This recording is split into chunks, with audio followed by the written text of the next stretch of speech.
If your PowerPoint file is too large, slow to share, or hard to upload, this video is going to help you fix that fast. In the next few minutes, I'll show you the most effective ways to reduce PowerPoint file size without ruining your presentation quality. This is especially useful if you're emailing slides, uploading them to cloud storage, or sending them to a client or teacher. And if this tutorial helps, make sure to hit the like button and subscribe for more simple tech guides just like this. Let's jump right in. The first and most effective method is to compress your pictures. Images are usually the biggest reason a PowerPoint file becomes large, so this is the best place to start. To do this, open your presentation and click on any image inside the slide. Once the image is selected, look at the top menu and go to Picture Tools, then click Format. On the right side of the ribbon, you should see the Compress Pictures option.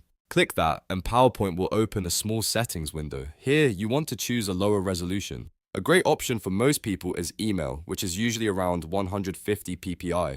That gives you a much smaller file while still keeping the slides looking good on screen. If you want to reduce the size of every image in the presentation, make sure you apply it to all pictures. That way you don't have to repeat the process for each one individually. Once your settings are selected, click OK and PowerPoint will compress the images for you. In many cases, this single step can make a huge difference in file size.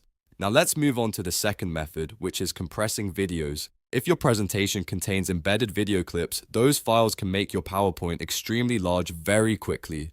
To reduce that, go to the File menu and click Info. On the Info screen, look for the Compress Media option. When you click it, PowerPoint will give you different quality levels to choose from. Pick the quality that fits your needs best. If you only need the video for basic playback during a presentation, a lower quality setting can shrink the file significantly. After selecting your option, PowerPoint will start compressing the embedded media automatically. Depending on the size of the video, this may take a little time, but it is well worth it if you want a lighter presentation file. A helpful tip here is to think about how your presentation will be used. If you are presenting live on a screen, you usually do not need the highest possible video quality inside the file. Lowering the media size can make your presentation easier to store, faster to send, and less likely to cause issues when opening it on another device. If you want the best results, start with image compression first, then compress any videos second. That combination usually delivers the biggest reduction in file size. Also, after making changes, save your presentation with a new file name so you can compare the original and the optimized version.